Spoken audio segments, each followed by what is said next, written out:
हाँ तो बताओ बच्चों, एक इंसान के शरीर में सबसे लंबी हड्डी कौन सी होती है और उसका क्या नाम है?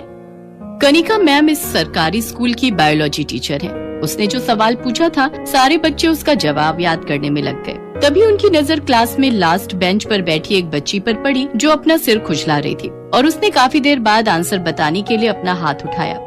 अरे वाह गरिमा, तुम्हें आंसर पता है? जी हाँ मैडम। तो बताओ फिर। मैडम जी, वो हमारे शरीर की जांघ की हड्डी सबसे लंबी होती है। अरे वाह, शाबाश। और उसे क्या कहते हैं? मैडम जी, उसे फीमर कहते हैं। वेरी गुड गरिमा। सारे बच्चे सोचते रह गए और तुमने सिर खुजलाकर एकदम सही जवाब दे दिया। कनिका मैम की बात सुनकर वहाँ मौजूद सारे बच्चे हंसने लगे और उनकी हंसी सुनकर गरिमा उदास हो गई। कनिका मैम को समझ ही नहीं आया कि उन्होंने ऐसा क्या कह दिया कि सारे बच्चे हंसने लगे और गरिमा मायूस हो गई। फिर अगले दिन, बच्चों आज का सवाल है कि एक स्वस्थ इंसान का दिल 1 मिनट में कितनी बार धड़कता है? बच्चे फिर से जवाब याद करने की कोशिश करने लगे कि तभी गरिमा ने सिर खुजलाते हुए हाथ खड़ा किया। अरे वाह गरिमा, फिर से शाबाश। बताओ उत्तर क्या है? मैडम, 60 से लेकर 100 बार तक। वेरी गुड गरिमा, तुम्हारा दिमाग तो बहुत तेज दौड़ता है। कनिका मैम के मुंह से अपनी तारीफ सुनकर गरिमा बहुत खुश हुई, पर तभी किसी शरारती बच्चे ने कहा, हाँ, इसका दिमाग बहुत तेज दौड़ता है क्योंकि इसके सिर में जुएं भी तो उतनी तेजी से दौड़ती हैं।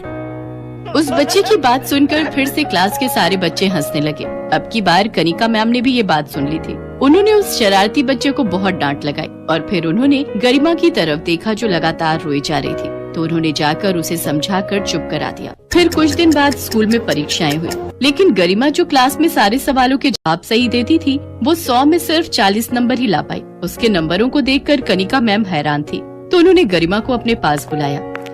गरिमा, ये क्या है बच्चे? तुम्हें तो हर सवाल का जवाब पता होता था, फिर परीक्षा में क्या हुआ, इतने कम नंबर? सॉरी मैडम, आगे से ऐसा नहीं होगा। देखो तुम रो मत, मुझे बताओ क्या दिक्कत है? तुमने पढ़ाई नहीं की थी क्या? मैडम जी, पढ़ाई तो बहुत की थी, मुझे पढ़ना भी पसंद है, लेकिन क्या? मैडम, मुझे ये जुए पढ़ने नहीं देती। मेरे सिर में बहुत सारी जुए हैं, इसी वजह से मैं सारा दिन अपना सिर खुजलाती रहती हूँ, और जुओं की वजह से ही कोई बच्चा मुझसे बात नहीं करता है और न ही कोई मेरे साथ बैठता है। सारा दिन वो लोग मेरा मजाक उड़ाते रहते हैं। गरिमा की बात सुनकर कनिका मैम ने पहली बार उसके सिर को ध्यान से देखा, तो उन्होंने भी महसूस किया कि वाकई गरिमा के सिर में बहुत सारी जुएं थी और साफ साफ दिखाई दे रही थी। तुम परेशान मत हो बेटा, सब ठीक हो जाएगा। तुम अपनी पढ़ाई पर ध्यान लगाओ, और हाँ, कल अपने मम्मी पापा को अपने साथ यहाँ स्कूल लेकर आना। ठीक है मैडम जी। अगले दिन गरिमा अपने माता पिता को स्कूल लेकर आई। नमस्ते मैडम जी।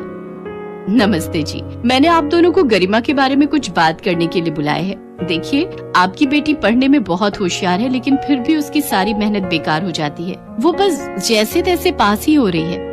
जी हाँ मैडम जी, गरिमा ने बताया हमें, वो बेचारी अपने सिर के जुओं से बहुत परेशान है। गरिमा ने हमें बताया था कि वो सारा वक्त अपने सिर में खुजली करती रह गई और उतने में पेपर का समय पूरा हो गया, जबकि उसे सब आता था, पर फिर भी वो सब कुछ नहीं लिख पाई। हाँ, तो यही तो मैं आप दोनों से कहना चाहती हूँ कि गरिमा को अपने सिर की सफाई रखनी चाहिए और आप दोनों को इस बात पर ध्यान देना चाहिए। नहीं मैडम जी, बात वो नहीं है। वो अपना सिर साफ रखती है, रोज नहाती भी है, पर जुएं उसके सिर से जाते ही नहीं। उसकी इस बीमारी से तो हम बहुत परेशान हैं। देखिए, एक बात समझ लीजिए कि ये कोई बहुत बड़ी बीमारी नहीं है। कई बार गंदगी की वजह से सिर में जुएं पड़ जाती हैं और कई बार कुछ और कारणों की वजह से भी ऐसा हो सकता है। मैडम, हमने इसका इलाज कराने की भी कोशिश की। वो एक डॉक्टर थे, डरला मोटोजी। हाँ, मैं समझ गई, डर्मेटोलॉजिस्ट। फिर क्या हुआ? उनकी फीस और इलाज बहुत महंगा था, तो हम उनके पास जा नहीं पाए। मैं एक छोटा सा किसान हूँ, मेरे पास ज्यादा पैसे नहीं है। अच्छा, एक काम कीजिए, मैं ये पता लिख कर दे रही हूँ, आप उन डॉक्टरों से मिल लीजिए। ये भी डरला मोटोजी हैं? हाँ, ये भी वही है और बहुत अच्छे डॉक्टर हैं। पर मैडम जी, इनकी फीस। आप फिक्र मत कीजिए, वो मेरे पति हैं, आपसे इलाज के पैसे नहीं लेंगे। कनिका मैम की बात सुनकर गरिमा के माता पिता को बड़ी राहत मिली। अगले ही दिन वो गरिमा को डॉक्टर आकाश के पास ले गए। डॉक्टर साहब नमस्ते। नमस्ते। डॉक्टर साहब, वो हमें मैडम जी ने भेजा है। अच्छा अच्छा, तो आप गरिमा के माता पिता हैं और तुम गरिमा होगी, है ना? जी सर। आओ भाई गरिमा, यहाँ मेरे पास आकर बैठो। देखें तुम्हारे सिर की क्या हालत है। डॉक्टर आकाश ने गरिमा का सिर पकड़कर उसे अच्छे से देखा और फिर देखिए, ये गंदगी की वजह से नहीं है, बस थोड़ा सा इन्फेक्शन है। ये जुएं आम शैम्पू या घरेलू नुस्खों से नहीं जाएंगे। तो फिर डॉक्टर साहब, क्या इसका कोई इलाज नहीं है? अरे अरे घबराइए नहीं, ऐसा कुछ नहीं है। मैं कुछ दवाई और लोशन लिख कर दे रहा हूँ, बाहर स्टोर से ले लीजिए। और हाँ, उन्हें कह देना कि मैंने भेजा है, तो वो आपसे पैसे कम लेंगे। डॉक्टर आकाश और कनिका मैम बहुत अच्छे इंसान थे। उन्होंने गरिमा और उसके घर वालों की बहुत मदद की थी। अब गरिमा वक्त पर आकाश की लिखी दवाइयाँ खाती और सर में लोशन लगाती। कुछ दिन बाद उसके सिर से जुएं जड़ से गायब हो गए और फिर कई दिनों के बाद, नमस्ते मैडम जी। नमस्ते गरिमा, कैसी हो? अरे वाह, तुम्हारे बाल तो बहुत ही प्यारे लग रहे हैं। हाँ जी मैडम जी, और देखिए ना, अब मेरे सिर में एक भी जू नहीं है। डॉक्टर साहब ने और उनकी दवाइयों ने तो कमाल ही कर दिया।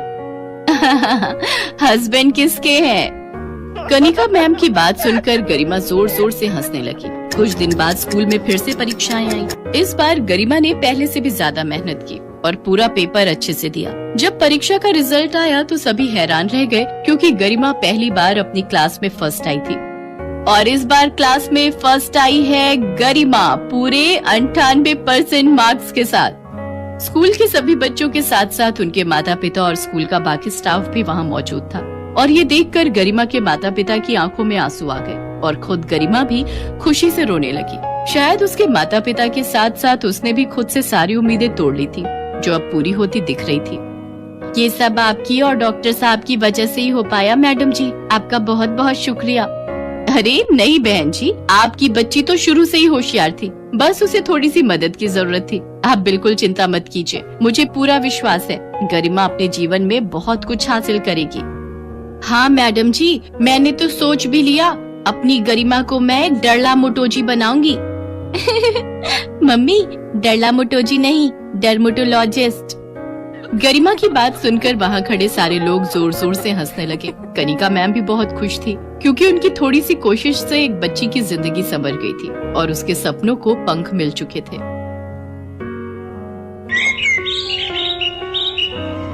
पारुल 10 साल की एक बहुत ही मासूम लड़की थी। उसके सिर पर बाल नहीं उगते थे, इस कारण वो गंजी थी। आस पड़ोस, रिश्तेदार और स्कूल में सब पारुल को गंजी या फिर टकली कहकर बुलाते थे। कभी कभी इस बात से पारुल बहुत दुखी हो जाती थी। ये देख पूजा, मेरी मम्मी मेरे लिए कल मार्केट से न्यू हेयर पिन लेकर आई है। अरे शीतल, ये हेयर पिन तो बहुत सुंदर है, मुझे ऐसी पिन्स मंगवा देगी? हाँ हाँ, क्यों नहीं। अरे संभाल कर, देखा जमीन पर गिरा दी। ओ गंजी, इधर आ। हाँ आती हूँ। ये हेयर पिन्स उठा कर दे। Thank you. अच्छा, तुझे चाहिए तो तेरे लिए भी एक सेट मंगवा दूंगी। नहीं, मुझे नहीं चाहिए। तू भी पागल है शीतल, ये गंजी अपने सिर पर हेयर पिन्स कैसे लगाएगी? ये तो गंजी है, गंजी। अरे मैं तो भूल ही गई थी, ये तो गंजी खोपड़ी है। तभी वहाँ क्लास टीचर आ जाती है और सब बच्चे खड़े हो जाते हैं। गुड मॉर्निंग बच्चों, आज आप सबके लिए एक बहुत अच्छी न्यूज है। हमारे स्कूल में एक बहुत बड़े लेवल का फैशन शो होने जा रहा है, इसलिए आप सब भी उसकी तैयारी शुरू कर लें। वाओ, फैशन शो, फिर तो मैं ही सबसे सुंदर दिखूंगी। यार शीतल, तू तो बहुत घमंडी है, हम भी तो सुंदर लग सकते हैं। तू अपने बारे में क्यों सोचती है? ये बात तेरी अच्छी नहीं है। अरे नहीं नहीं, मेरा वो मतलब नहीं था, तुम सब भी सुंदर बन जाना। पर मैं एक रिच फैमिली से बिलोंग करती हूँ, तो मेरे मॉम डैड तो मेरे लिए महंगी ड्रेस खरीद ही देंगे। तेरे मम्मी पापा तो जॉब करते हैं ना, तो तेरे लिए इतनी महंगी ड्रेस नहीं खरीद पाएंगे। और मेरे तो बाल भी कितने लंबे और सुंदर हैं। मैं तो अपने बालों में पार्लर से कोई भी अच्छा सा स्टाइल बनवा सकती हूँ। तुम लोगों के बाल भी बहुत छोटे छोटे हैं, बिल्कुल उस गंजी पारुल की तरह। शीतल की बातों को सुनकर पूजा गुस्से में आ जाती है, पर वो उस वक्त उसे कुछ नहीं कहती। पारुल रोती हुई घर जाती है। पता नहीं कैसे स्कूल में मेरी बच्ची का एडमिशन करवा दिया, सारे बच्चे इसका मजाक उड़ाते हैं, कब तक सहन करेगी? बड़ी मुश्किल से तो ये स्कूल मिला है, हमारे बजट में भी है। और फिर बच्चे हैं, बच्चों की तो आदत ही होती है एक दूसरे का मजाक उड़ाने की। पारुल बिटिया, हमें कभी भी किसी की बात का बुरा नहीं मानना चाहिए। अगर हम ऐसे ही हर किसी की बात का बुरा मानने लगे तो जीवन काटना बहुत मुश्किल हो जाएगा बच्चे। अगले दिन पारुल स्कूल के लिए निकली, पर आज वो जिस रास्ते से जाती थी उस रास्ते से ना जाकर दूसरे रास्ते से स्कूल की तरफ चली जाती है। पर वो मन ही मन सोच में थी, पता नहीं स्कूल जाने का बिल्कुल भी मन नहीं हो रहा।